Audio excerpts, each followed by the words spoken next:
Mi papá leyó el testamento y me entregó $1 enfrente de la familia. No mereces más. Los primos aplaudieron. El abogado abrió la carpeta. Solo yo puedo acceder al fondo, flor de 8 millones de dólares. Silencio, pero déjame contarte cómo llegamos a ese momento. Porque lo que pasó después cambió mi vida para siempre. Siempre fui la oveja negra de la familia Herrera, mientras mis primos Pablo y Ricardo eran los nietos dorados.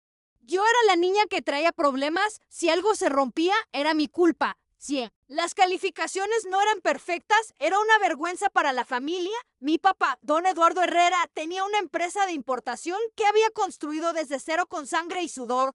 Sus 3 hermanos trabajaban para él y todos vivían en la misma cuadra en Guadalajara, formando una dinastía familiar cerrada donde yo nunca encajé. La primera vez que realmente entendí mi lugar en esta jerarquía fue cuando cumplí 15 años y mientras mis primas tuvieron fiestas de quinceañera que costaron más de $20,000 cada una, con mariachis, vestidos importados y salones elegantes. A mí me dieron una cena familiar simple en casa. El dinero se gasta en quién lo merece, dijo mi tía Carmen cuando le pregunté por qué mi celebración fue tan diferente. Sus palabras se clavaron como puñales en mi corazón adolescente. Pablo acababa de estrenar un auto nuevo para su cumpleaños 18, un BMW que el abuelo le regaló sin pensarlo 2 veces. Ricardo tenía su propio apartamento pagado por el abuelo, completamente amueblado con lo mejor. Mientras tanto, yo trabajaba los fines de semana en una tienda de ropa para comprar mis propios útiles escolares y ayudar con mis gastos personales. Durante la universidad, las diferencias se volvieron aún más evidentes y dolorosas. Mis primos estudiaron en universidades privadas caras, con matrículas que costaban más de $15,000 por semestre. Yo conseguí una beca para estudiar administración en una universidad pública y trabajaba de noche en un café cerca del campus para cubrir mis gastos de alimentación y transporte, mientras ellos vivían en dormitorios de lujo.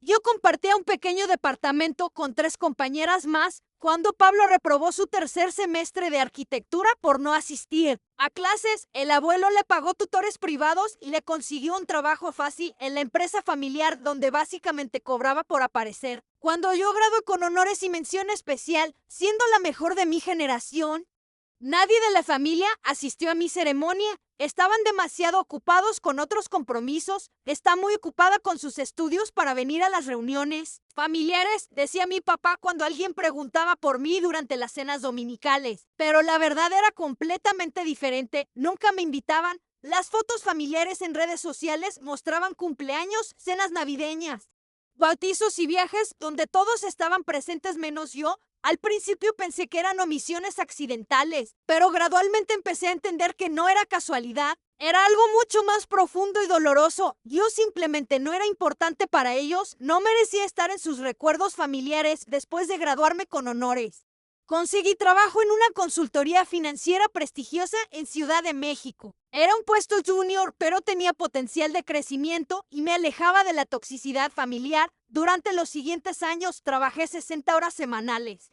Tomé cursos adicionales de especialización financiera y lentamente ascendí en la empresa mediante puro mérito. A los 27 años era gerente de proyectos importantes. A los 30, directora de inversiones con un salario de 6 cifras. Mientras tanto, Pablo había fracasado en 3 negocios diferentes que el abuelo le había financiado generosamente. Una tienda de ropa que quebró en 6 meses, un restaurante que cerró por mala administración y una empresa de consultoría que nunca tuvo un solo cliente real. Ricardo vivía cómodamente de un salario inflado en la empresa familiar sin hacer mucho trabajo real, llegando tarde, saliendo temprano y tomando vacaciones extendidas cuando se le antojaba. Sin embargo, en cada reunión familiar a la que ocasionalmente me invitaban por compromiso, ellos eran presentados como los exitosos empresarios de la familia y yo era simplemente la que se fue a Ciudad de México a jugar a ser importante. Mis logros profesionales reales eran minimizados o completamente ignorados. Mi verdadero despegue económico llegó cuando decidí independizarme completamente del círculo familiar con mis ahorros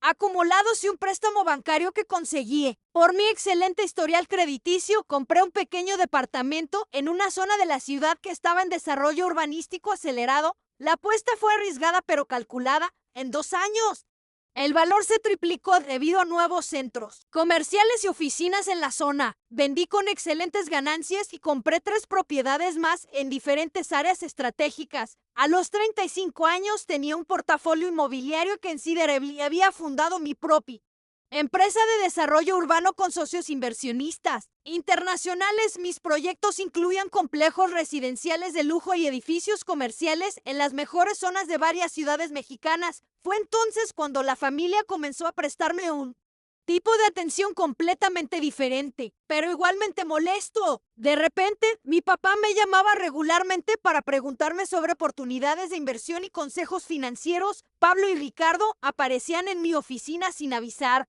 sugiriendo negocios familiares donde ellos podrían aportar su supuesta experiencia a cambio de financiamiento completo de mi parte. Pero cuando les pedía planes de negocio formales, proyecciones financieras realistas o cualquier tipo de garantía sobre sus propuestas, desaparecían inmediatamente. Sus ideas eran vagas, mal pensadas y obviamente diseñadas para extraer dinero sin responsabilidad alguna. Andrea, no seas tan fría y calculadora, me decía mi tía Carmen durante una de sus visitas sorpresa a mi oficina. Somos familia. La familia se ayuda sin tantos papeles y contratos burocráticos. Pero yo había aprendido dolorosamente que, para esta familia, ayuda significaba una calle de un solo sentido. Yo daba y ellos recibían sin reciprocidad alguna cada vez que había necesitado apoyo emocional, profesional o incluso financiero. En mis años de estudiante, estaban demasiado ocupados con sus propias vidas, pero ahora que tenía capital, de repente tenían todo el tiempo del mundo para visitarme y reconectar. El punto de ruptura definitivo llegó durante la lujosa boda de mi prima Sofía en uno de los hoteles más exclusivos de Guadalajara. Yo había donado generosamente $10,000 para ayudar con los gastos del evento, una cantidad que en sí que representaba mi deseo genuino de contribuir a la felicidad familiar. Pero cuando llegué elegantemente vestida al evento, descubrí con horror que mi nombre no estaba en ninguna mesa del salón principal. La organizadora de eventos, visiblemente incómoda, me explicó que había habido un error administrativo en la lista de invitados y me sentaron en una mesa relegada al fondo del salón, junto a personas que ni siquiera conocía, vecinos lejanos y conocidos casuales de la familia. Desde esa posición tenía una vista parcial del escenario y quedaba prácticamente invisible para el resto de los familiares durante los emotivos discursos de agradecimiento. Todos los parientes mencionaron detalladamente a los familiares que habían contribuido generosamente a hacer posible esta celebración perfecta. Pablo y Ricardo fueron reconocidos públicamente y aplaudidos por aportar trabajo invaluable de organización y contactos importantes en la industria del entretenimiento. Incluso primos lejanos que habían ayudado con decoraciones menores recibieron menciones especiales. Mi contribución financiera sustancial, que había pagado literalmente el 30% de todos los gastos del evento, nunca fue mencionada. Era como si esos $10,000 hubieran aparecido mágicamente o fueran completamente irrelevantes para el éxito de la celebración. Cuando la ceremonia llegó a su fin, intenté acercarme al micrófono para ofrecer mis felicitaciones personales a los novios. Mi tía Carmen me interceptó discretamente pero firmemente. Ya hablaron suficientes personas esta noche, querida, me dijo con una sonrisa forzada. No queremos que la ceremonia se extienda demasiado esa noche. Mientras manejaba sola por la carretera oscura de regreso a Ciudad de México, algo fundamental se rompió irreparablemente dentro de mí.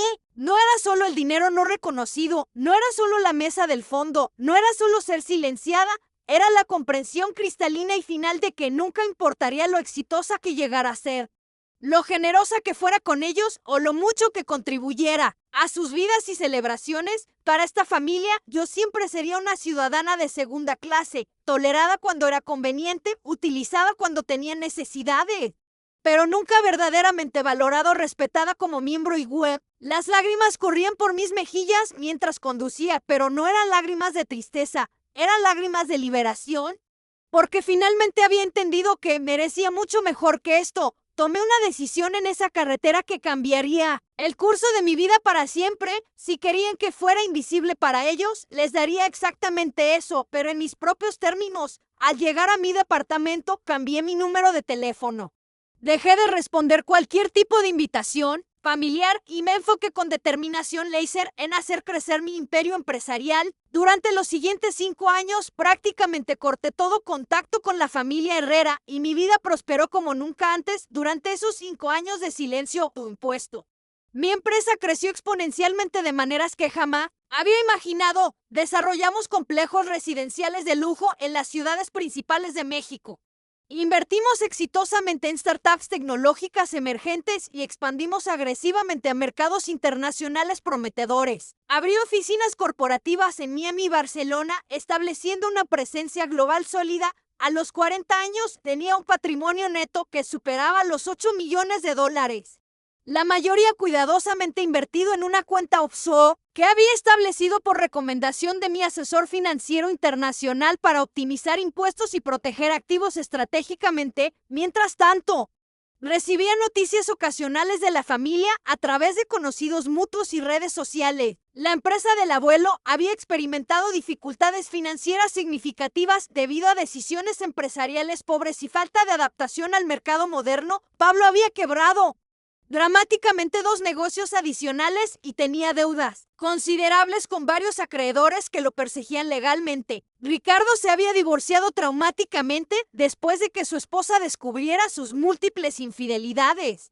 Y ahora pedía prestado dinero constantemente a familiares para mantener un estilo de vida que no podía costear. Mi papá había intentado diversificar las inversiones familiares y consultar asesores profesionales, perdiendo cantidades sustanciales de dinero en esquemas de inversión que no entendía completamente. La dinastía Herrera estaba colapsando lentamente, pero eso ya no era mi problema. Todo cambió cuando recibí una llamada inesperada de mi prima Sofía, cuya boda había sido el catalizador de mi alejamiento definitivo. Su voz sonaba quebrada y desesperada. Andrea, el abuelo está muy enfermo, cáncer de páncreas en estado avanzado. Los doctores dicen que le quedan apenas semanas de vida. Quiere verte urgentemente antes de... Bueno, tú sabes, mi primer instinto fue colgar inmediatamente y continuar con mi vida próspera sin mirar atrás, pero algo en la voz genuinamente quebrada de Sofía me hizo dudar. Había una sinceridad que no había escuchado en años de mi familia. Después de meditarlo cuidadosamente durante toda la noche, decidí hacer el viaje a Guadalajara. No por ellos, sino exclusivamente por mi abuelo, a pesar de todos los problemas familiares. Él había sido la única persona que ocasionalmente me había mostrado cariño genuino durante mi infancia difícil. Cuando llegué al hospital privado donde estaba internado, la diferencia en el trato familiar fue inmediatamente visible y patéticamente obvia. De repente, literalmente obvia. Everyone era extremadamente amable conmigo. Pablo me abrazó efusivamente como si fuéramos mejores amigos de toda la vida. Ricardo me presentó entusiastamente a su nueva novia como mi prima exitosa de Ciudad de México, la empresaria internacional de la familia. Mi papá parecía inusualmente interesado en mi vida personal y mis negocios internacionales prósperos. El contraste era tan marcado que resultaba casi cómico. Estas mismas personas que me habían ignorado durante años ahora actuaban como si mi éxito fuera motivo de orgullo familiar. La hipocresía era tan espesa que se podía cortar con cuchillo.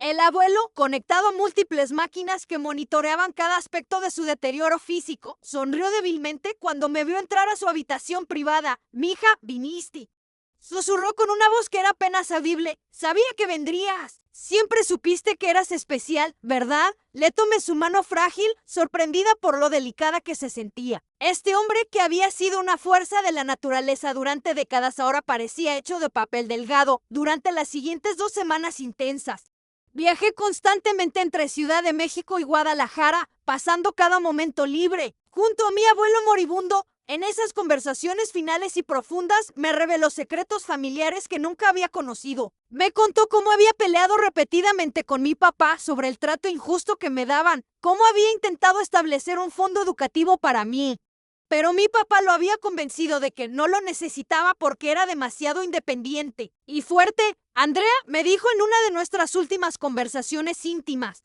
prométeme que no dejarás que te lastimen más. Eres más fuerte y más inteligente que todos ellos juntos. Mi abuelo murió pacíficamente un martes por la mañana, temprano. El funeral fue el evento social más importante del año en Guadalajara, con cientos de personas presentando sus respetos al patriarca que había construido un imperio empresarial desde la nada. Durante el velorio, observé con fascinación sociológica cómo mis primos recibían condolencias como si fueran los únicos herederos importantes y dignos, mientras yo era tratada cortésmente pero distante, como una familiar lejana que había venido de visita por compromiso. La lectura oficial del testamento fue programada para la semana siguiente en la oficina elegante del abogado familiar de confianza.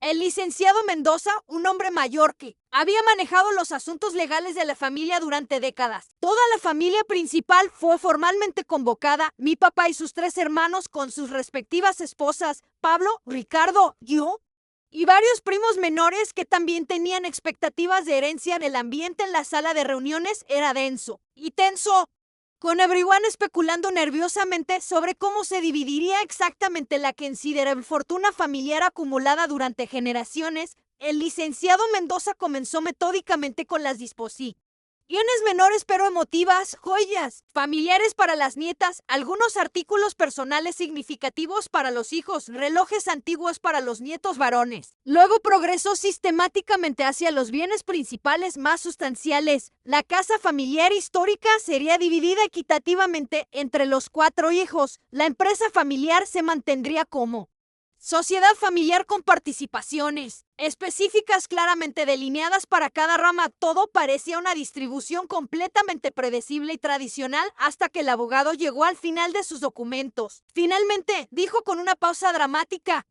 Don Eduardo estableció un fondo especial de inversión que ha estado creciendo estratégicamente durante los últimos 15 años. Mi corazón comenzó a acelerarse inexplicablemente. No tenía idea de la existencia de ningún fondo especial o secreto. Este fondo offshore, que actualmente tiene un valor de aproximadamente 8 millones de dólares estadounidenses, continuó el licenciado Mendoza, fue establecido con la instrucción específica y legal de que solo podría ser accedido por la persona que el señor Herrera considerara más preparada financieramente para manejarlo responsablemente. Con integridad, el silencio en la sala se volvió sepulcral y tenso. Pablo y Ricardo se inclinaron hacia adelante ansiosamente, obviamente esperando que uno de ellos fuera el elegido. Mi papá mantenía una sonrisa confiada, claramente asumiendo que él tendría control total sobre el fondo como hijo mayor. El licenciado Mendoza abrió ceremoniosamente un sobresellado con cera roja. El beneficiario exclusivo de este fondo es Andrea Herrera Morales. Las palabras parecían flotar suspendidas en el aire durante un momento eterno antes de que su significado completo impactara devastadoramente en toda la sala. La reacción fue instantánea y explosiva. Pablo y Ricardo parecían haber recibido un golpe físico mortal. Mis tíos murmuraban incrédulamente entre ellos, negando con sus cabezas, pero lo que más me impactó profundamente fue la expresión transformada en el rostro de mi papá. No solo sorpresa genuina, sino ira pura y traicionada, como si yo hubiera robado deliberadamente algo que le pertenecía por derecho divino. El licenciado procedió a leer la carta personal del abuelo. Mi querida Andrea, si estás escuchando esto, significa que finalmente encontré el valor para hacer lo que debería haber hecho hace décadas. Durante 40 años observé cobardemente cómo esta familia te trató como ciudadana de segunda clase. Y durante 40 años fui demasiado débil para confrontar directamente a tu padre sobre esta injusticia sistemática. Cuando mi papá me confrontó agresivamente, así que esto es tu venganza elaborada, manipular a un hombre enfermo, le respondí con calma helada, papá.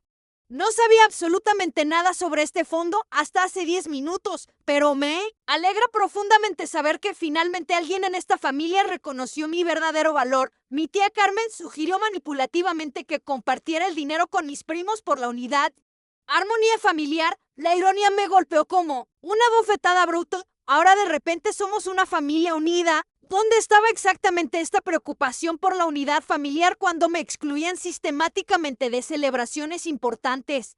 Cuando donaba miles de dólares para eventos familiares y mi contribución nunca era reconocida públicamente, y papá finalmente me bloqueó físicamente la salida, su rostro rojo de furia contenida. Si sales por esa puerta con ese dinero robado, oficialmente no eres más mi hija. Lo miré directamente a los ojos durante un momento largo e intenso. Papá, ¿no he sido realmente tu hija durante años? ¿Hoy simplemente hiciste esa realidad oficialmente legal? Hoy, 2 años después de esa confrontación final, mi vida es completamente diferente y exponencialmente mejor. El fondo del abuelo Se ha invertido estratégicamente en expandir mi empresa hacia mercados internacionales completamente nuevos. He contratado a más de 50 empleados talentosos, abierto oficinas corporativas en 3 países adicionales y he establecido una fundación filantrópica que otorga becas completas a jóvenes brillantes de familias disfuncionales que aspiran a estudiar administración y finanzas. Pablo declaró bancarrota personal el año pasado y ahora trabajo humildemente como vendedor de seguros para sobrevivir. Ricardo continúa viviendo dependientemente en casa de mis tíos, divorciado y sin dirección clara en la vida. La empresa familiar histórica fue vendida después de meses de mala gestión catastrófica. Mi teléfono ya no suena con llamadas desesperadas pidiendo favores financieros o préstamos familiares. El dinero del abuelo no fue venganza calculada, fue validación pura. Mi papá me entregó un peso y declaró que no merecía más. Tenía razón en algo, no merecía más del tratamiento tóxico que me había dado durante 40 años. Merecía infinitamente mejor y finalmente tengo exactamente eso.